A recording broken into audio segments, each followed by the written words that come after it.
अल्हम्दुलिल्लाह नहमदुहु व नस्तईनुहु व नस्तगफिरुहु व नऊज़ु बिल्लाहि मिन शुरूरि अनफुसिना व मिन सय्यिआति अअमालिना मन यहदिहिल्लाहु फला मुदिल्ल लहु व मन युद्लिलहु फला हादिय लहु ونشهد أن لا إله إلا الله وحده لا شريك له ونشهد أن سيدنا مولانا محمدا عبده ورسوله أما بعد فأعوذ بالله من الشيطان الرجيم بسم الله الرحمن الرحيم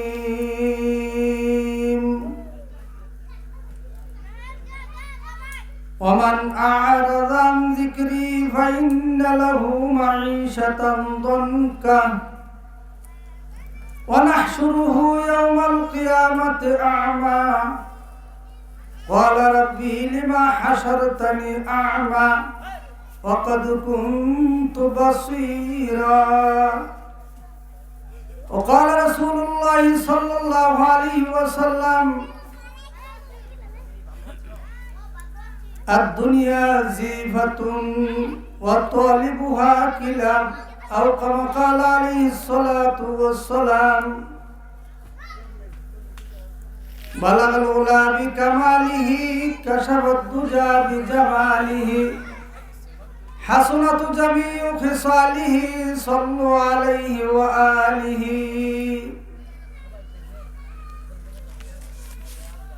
দাওগাঁও উত্তরপাড়া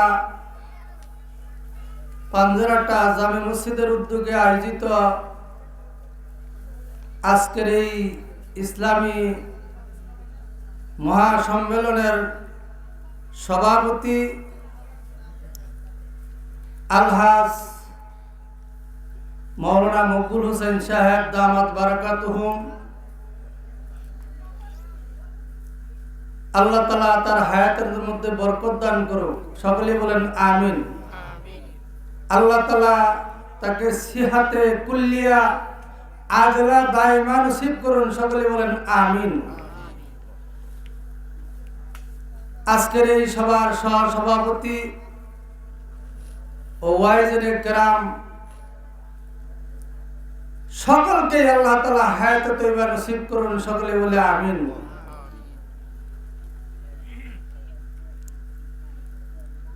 ফকির বেটা যে ভিক্ষা করে, বাড়ির জন্য দোয়া করে, তার নিজের জন্য দোয়া করে না, আল্লাহ তাআলা ওই ফকির বেটা ওই দোয়ার বরকতটা আগে ফকির বেটাকে দেয়, পরে বাড়ির লিবায়।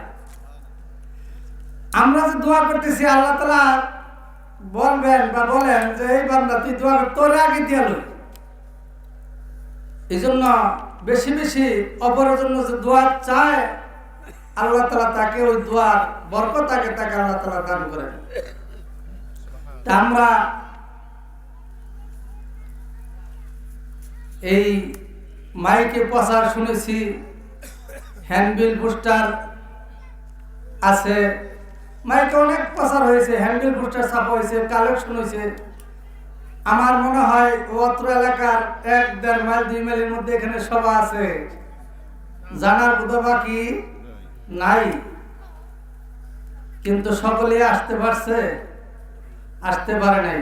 অনেক দূরের থেকেও এখানে লোক আসছে, এই কাশিমপুর থেকে লোক এখানে আসছে, কিন্তু কাছের লোক অনেকে নাই, থাকবেই না। এটা তো নসিব, তকদির। আল্লাহ তাআলা যার তকদিরে রাখছে সেই পাবে। আর কিছু সংখ্যক মানুষ চালাকি করতেছে, মনে করতেছে যে এখন তো বক্তা আমাদের এলাকার যারা রিওয়াজ করবো শেষে যাবো, আর কিছু বলবো যে বাইর থেকে তো মাইক দিয়ে শোনা যায়, যাবো কেন দিকেই শুয়া বইয়ে বইয়ে শুনবো। কি ধারণা এরকম না? অনেকে চালাকি করতেছে। অতি চালাকের কি আমি বলি, অতি চালাকের গলায় ধরি না, অতি চালাকের গলায় ছুরি। অতি চালাকের গলায় ছুরি। এক ভাগ এক বাঘ সে বকরির ধরবে।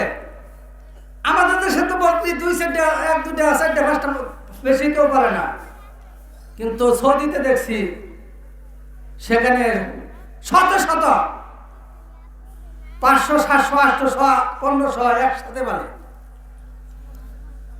এই বকরির পাল মালিকের হাতে একটা লাঠি, কামলার হাতে, রাখালের হাতে লাঠি পাহারা দেয়, এই জন্য বকরি ধরতে পারে না বাঘে। চিন্তা করতেছে কেমনে ধরা যায়। একদিন যে একটা ধরে নিয়েছিল, এটা তো খাইছে, এটা চামড়াটা পরে আছিল, ওই চামড়াটা বাঘে গায়ে দিয়ে ফেলছে, দিয়া বকরি সাজ্জা বকরির পালের মধ্যে ঢুকে গেছে। ঢুকা সারাদিন বকরির সাথেই থাকছে, হু হু করছে, ঘাস তো খায় না। কারণ ঘাস একদম যদি না খায়, ঘাসের সাথে মুখ লাগাইছে, খালি ঘাস খায়নি, এইভাবেই গেছে। হ্যাঁ, চিন্তা হইলো মালিক যখন বাড়িতে নিয়ে যাবে, ঘরে নিয়ে যাবে, ঘরে খালি দরজাটা লাগাই দেয়, আর কিছুই না। তখন ওখান থেকে একটা ধরে নিয়ে পালাই যাবো। সারাদিন বকরির সাথে থাকা বাড়িতে নিয়ে গেছে। নিয়ে যাওয়ার পরে যখন আস্তবলখানা অর্থাৎ বকরির ঘরে যখন রাখছে, দরজা লাগাইয়া তুই আইসা পড়ছে, আইসা তারা শুয়া মাত্রই ঘুম আবে বাপ বাপ। বাঘে চিন্তা করছে একটু ঘুমাই ফুরুক, তারপরে নিয়ে যাই। এই ঘুম মাত্র একটু আশা আশা বাপ, এই সময় ব্যয় আসছে। ব্যয় এসে যখন ডাক শুরু করছে, তখন বাড়ির সবাই উঠে গেছে, মেহমান আসছে। এখন মেহমানদের খাবার দেবো কি, এই জন্য ব্যয় বাড়ির বলতেছে, বাড়ির মালিক বলতেছে, ব্যয় আসছে, ছেলেকে বলতেছে, এই আব্দুল্লাহ কাজ করো, সবচেয়ে বড় যেটা উষা, ওটার কান্ডা ধরে বাইকিরা আনো, ওইটা ধরে জব করো। বকরির তুলনায় ভাগ সামান্য টুসা, টার্গেট করছে তো ওইটাই, কান্ডার মধ্যে ধরে বাইক করছে। বাইকের জহানা আত্মার মধ্যে ধরে শোয়াই দিছে, ছুরি চালিয়ে দিছে, কি ভাগ। বেশি চালাকি করছিল কারণে কি গলায় ছুরি। বেশি চালাকি করা ঠিক না, বেশি চালাকি করলে কি গলায় ছুরি। এই জন্য চালাকি বাদ দিয়ে আমরা সকলে চলে আসি এখানে। হাদিস কুরআন সম্পর্কে আলোচনা হবে, আল্লাহ রাসূলের মাহফিল। আল্লাহ তাআলা বলছেন, আল্লাহ রাসূল বলছেন, যেখানে দিনে আলোচনা হয় ওই জায়গা রহমতের ফেরেশতা এসে বেষ্টন করে ফেলায়। আর এখানে যতক্ষণ পর্যন্ত আলোচনা চলে ততক্ষণ পর্যন্ত কি বৃষ্টির ন্যায় রহমত বর্ষণ হতে থাকে, আর এখানে গুনাহ মাফ হইতে থাকে। আমি আপনাদের সামনে কোরআনে পাকের থেকে ছোট্ট আয়াত তেলাওয়াত করছি, আর ছোট্ট একখানা হাদিস শরীফ থেকে হাদিস তেলাওয়াত করছি, এই মর্মে কিছু কথা বলবো। আল্লাহ তাআলা বলেন, বিসমিল্লাহির রহমানির রহিম, ওমান আ'রাদা আন যিকরি ফাইন্না লাহু মাঈশাতান দনকা। যে ব্যক্তি আমার হুকুম, নামাজ, রোজা, হজ, যাকাত, যত রকমের আহকাম আছে, আল্লাহর হুকুম আছে, এগুলোতে যে বিরত থাকবে, করবে না, তার গোটা জিন্দেগি অশান্তিতে ভরপুর থাকবে। কি থাকবে? অশান্তিতে ভরপুর থাকবে। ওয়ানাহশুরুহু ইয়াওমাল কিয়ামাতি আমা। কবরের মধ্যে তার শাস্তি হবে, কবর থেকে তাকে হাসরের ময়দানে অন্ধ অবস্থায় তোলা হবে। ক্বালা রাব্বি লিমা হাসারতানি আমা। বলবে, মাবুদ, দুনিয়াতে আমার চক্ষু ছিল, আমি তো চলাফেরা করতাম, বটতলা বাজার করতাম, গাবতলী যেতাম, জনকা যেতাম, শিবপুজো দিতাম, মুক্তাগাছা, ময়মনসিংহ, ঢাকা যেতাম, চক্ষু ঠিক ছিল। আজকে অন্ধকার করে হাসরের ময়দানে তুলল, তার কারণ কি? আল্লাহ তাআলা বলবেন, ক্বালা কাযালিকা আতাতকা আয়াতুনা ফানাসিতাহা ওয়া কাযালিকাল ইয়াওমা তুনসা। যে তোমাদের কাছে দাওয়াত দেওয়ার গেছিল, নবীরা গেছিল, উলামায়ে কেরাম গেছিল, দাওয়াতে তাবলীগ, এরা তোমাদেরকে ডাকছে, তাদের কথা সাড়া দাও নাই, তাদের কথা মানো নাই, আজকে তোমাদের কথাও শোনা হবে না। এই কত ভাবে বোঝানো বুঝাইতেছে, উলামায়ে কেরাম কতভাবে বুঝাইতেছে, কিন্তু তাদের কথা আমরা মানতেছি না। মন কোন সময় মানবো? যখন সময় শেষ হয়ে যাবে। ওই যে এক অন্ধ ব্যক্তি, অন্ধ মানুষ ভিক্ষা করে, অন্ধ মানুষ কি করে? ভিক্ষা করে। তো অন্ধ মানুষের লাঠি হয়তো কোন জায়গায় থুইছে তার মনে নাই, আর নাহলে রাজলামি করে ওই জায়গাতে আরো সরাই থুইছে। অনেকের অন্ধ মানুষের সাথে রাজলামি করে, বেশি ঠিক না। তো বেড়া তো রাত্রে যে লাঠি পাইতেছে না, কারণ সকালে ভিক্ষা করবার যাবো, লাঠি ছাড়া কি পাওয়া যায়? কোনো ঘর তো কি লাঠি দিয়ে বুঝে? লাঠি তো হারাই বলছে, মনে করতেছে যে লাঠি আমার কেউ নিচে, এরকম ধারণা করতেছে। শীতের দিন তো, শীতের রাত্র, সকালবেলা সাপ একটা শীতের চুলে পয়রা সোজা হয়ে গেছে বরফে। পাও দিয়া দেখছে যে এটা সুন্দর, এটা তেরমালা একটা লাঠি। এটা তুললে হাতে নিছে। হাতে নিলে ওই এলাকায় একজন কারি সাহেব ছিলেন, আলেম সাহেব ছিলেন। উনি বলতেছেন, এই অন্ধ, ফেলে দাও, ফেলে দাও। আরে সাপ, সাপ। বলে হ্যাঁ, লাঠি একটা নিছ, আবার এটা সুন্দর দেখছো তো, তার মেলা এটা আবার নিবা নিকেরণ করতেছো, ফালায় না। বারবার বলতেছে ফেলে দাও, তোমাকে ধ্বংস করবে, চুপ করবে, ধ্বংস করবে, ফালায় না। সুন্দর লাঠি সামনে অগ্রসর হইতেছে, আর উনি বারবার বলতেছে, কিন্তু কথা বিশ্বাস করে না। কিছু দূর যাওয়ার পরে যখন সূর্য একটু পূর্ব দিকে একটু রৌদ্র উঠে যেতেছে, তখন লেজ একটু লড়ায়, তখন বলতেছে, এই সাপ, সাপ, ফেলে দাও। হ্যাঁ, আমার লাঠিটা নেওয়ার জন্য এরকম করতেছে, ফালায় না। আর কিছু দূর যাওয়ার পরে যখন শরীরে একটু শক্তি বেড়ে আসে, লড়াচড়ে লেজ লড়ায়, বলতে ফেলে দাও, সাপ, সাপ। বলা হ্যাঁ, বাড়ি মারবার লয়, মনে করছে লেজ যে লড়তেছে ওটা বুঝে না, তো মনে করছে লেজ লাঠির মাথা ধরে টান মারতেছে, মনে করে বাড়ি মারবার না। এই যে বুঝাইতেছে, বুঝ মানে না। যখন আরো একটু বেলা হয়ে গেছে, তখন তাকে হঠাৎ করে শক্তি যখন শরীরে এসে গেছে, ডেনার মধ্যে ফেলতে তাকে ধ্বংসন করছে। এখন তার বিশ্বাস হয়েছে সাপ, এখন ফেলে দিতে চায়, সাপ তাকে ছাড়ে না, পেছাইয়ে ধরে ধ্বংসন করতেছে, কামড় দিছে, ছাড়ে না। এখন কান দেওয়ার বলে, হায় হায়, আমাকে বাঁচাও, বাঁচাও, বাঁচাও। এখন বাঁচাবার উপায় আছে?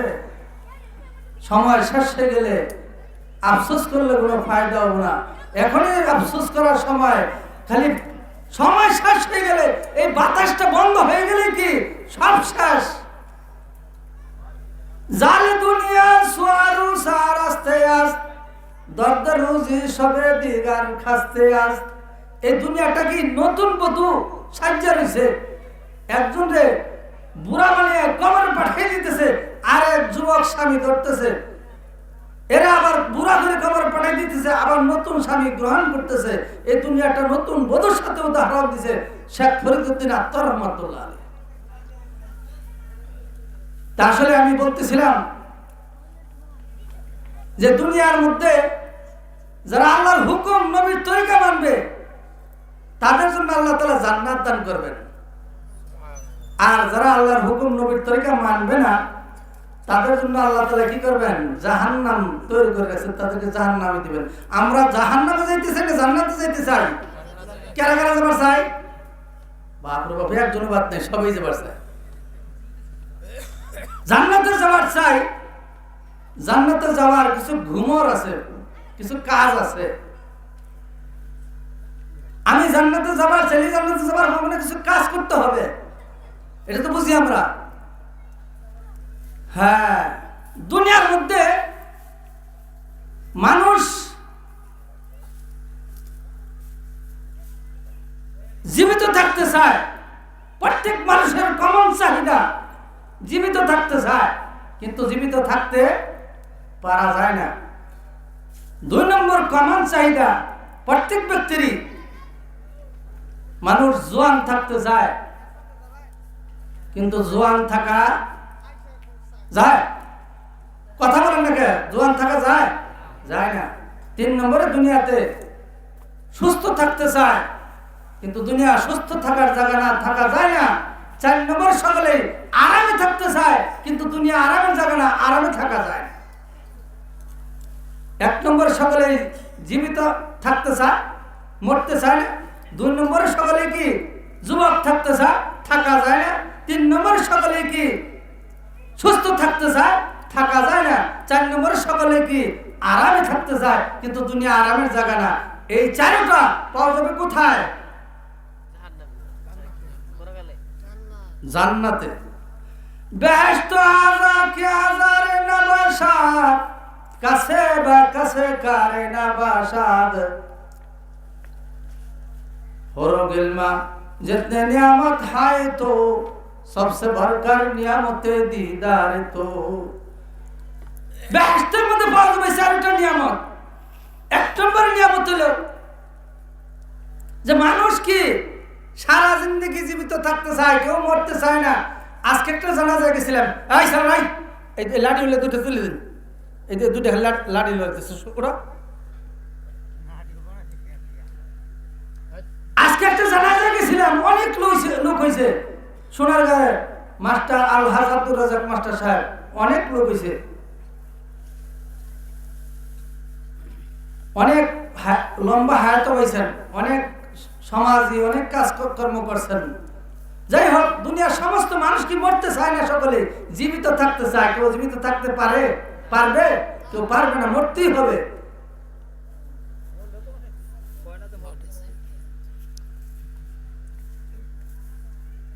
সকলে কি করতে হবে? মরতে হবে। থানভী রহমাতুল্লাহ আলাইহি তার কিতাবের মধ্যে লিখছে, এক বাড়িতে এক মহিলা, তার নাতি অসুস্থ। তো বোমায় দাদি পাশে বসা, নাতির পাশে বসে কান্দে আর বলে, যা আল্লাহ আমার নাতিরা রেখে যাও, তুমি আমাকে নিয়ে যাও।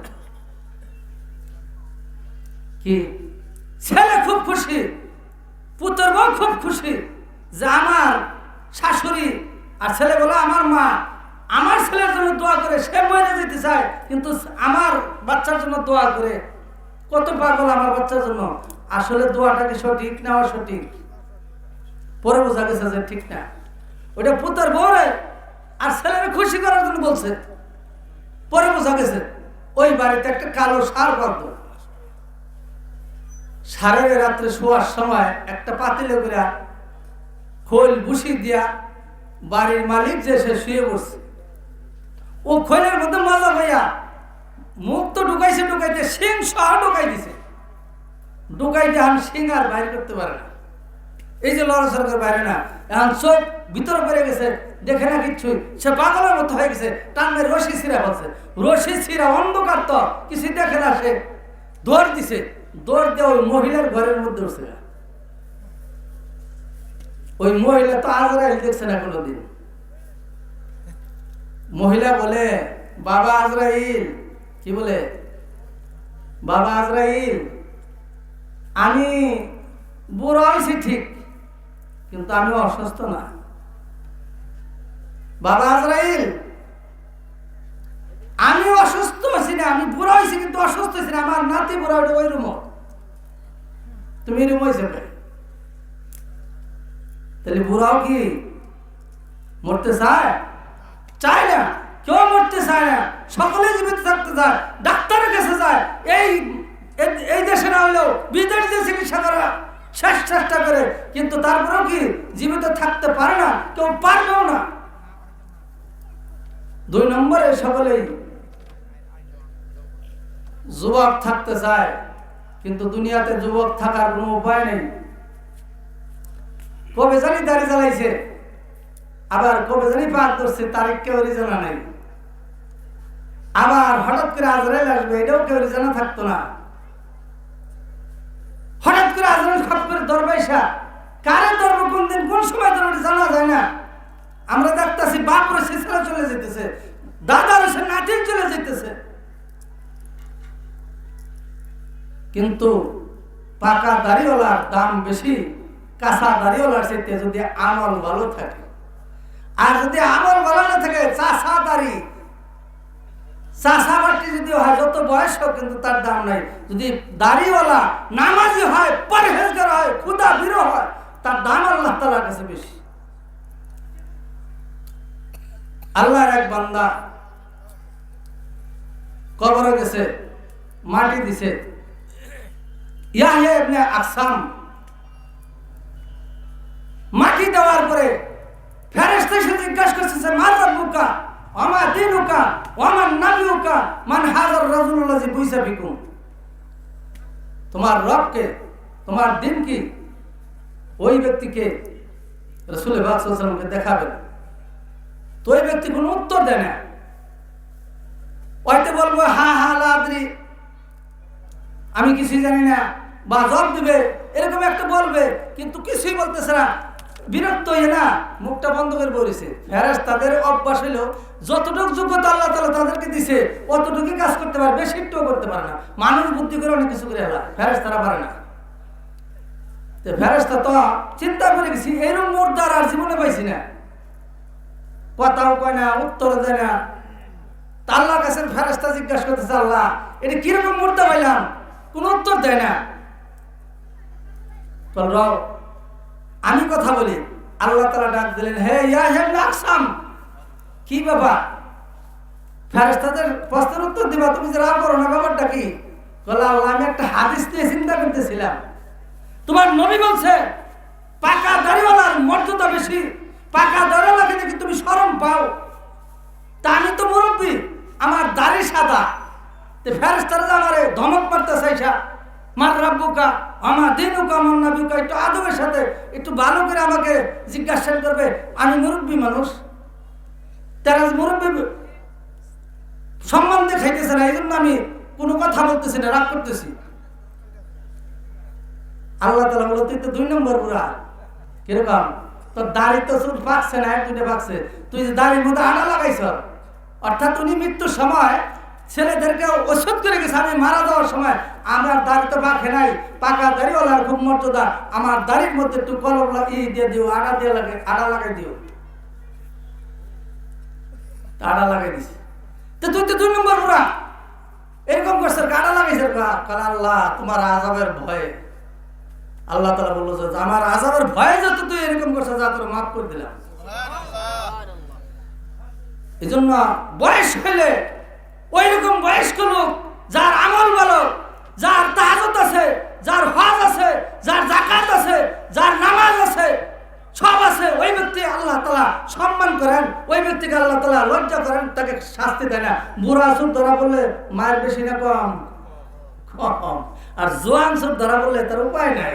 আল্লাহ তাআলা বুড়া মানুষকে শরম পায়, যা তোর মাফ করে দিলাম। কোন বুড়া? সারা জিন্দেগি আল্লাহর হুকুম নবীর তরিকা মানুষ। আমরা এরকম মান্যওয়ালা হয়ে যাই। 3 নম্বর, সমস্ত মানুষ কি থাকতে চায়? আরামে, সুস্থ থাকতে চায়, কিন্তু দুনিয়া সুস্থ থাকার জায়গা না, দুনিয়া সুস্থ থাকার জায়গা না। আর 4 নম্বর, সমস্ত মানুষ কি থাকতে চায়? আরামে থাকতে চায়। দুনিয়া আরামের জায়গা না, আরামের জায়গা কোথায়? জান্নাতে। বয়স আল্লাহ তাআলা মৃত্যুকে জবাই করে দিবেন, বলবে আজকের থেকে আর মৃত্যু নাই, এরপর আর কি নাই? মৃত্যু নাই। আজকের থেকে 18-16 বছর বয়স থাকবে, যতদিন জান্নাতে থাকবা, অপরন্ত কাল পর্যন্ত থাকবা, আর মৃত্যু হবে না। 2 নম্বরে তোমার জোয়ান অবস্থায় থাকবা। 3 নম্বরে তুমি কি সুস্থ অবস্থায় থাকবা। 4 নম্বরে জান্নাতের মধ্যে আরামে থাকবা। এই জন্য আমরা অল্প কয়েকদিনের জিন্দেগি দুনিয়াতে একটু কষ্ট করে যাই, তাহলে 4 নিয়ামত আল্লাহ তাআলা আমাদেরকে জান্নাতের মধ্যে দান করবেন। আর যদি এটা না করি, তাহলে পচা কান্দা দুনিয়ার জন্য আমরা পাগল হয়ে গেছি। আর দুনিয়া জিফাতুন, দুনিয়া কি পচা কান্দা, এটার কাছে যে পড়ছে তার দুনিয়াও শেষ, আখিরাতও শেষ। আর দুনিয়ার যে লাথি মারছে সে কামিয়াব হয়ে গেছে। আল্লাহ তাআলা আমাদেরকে দুনিয়া পিছে রেখে আখিরাতকে সামনে রেখে আল্লাহর হুকুম নবীর তরিকা মানার জন্য তৌফিক দান করুক। আমিন। ওয়া মা আলাইনা ইল্লাল বালাগ। আসসালামু আলাইকুম ওয়া রাহমাতুল্লাহ। হুজুর এসে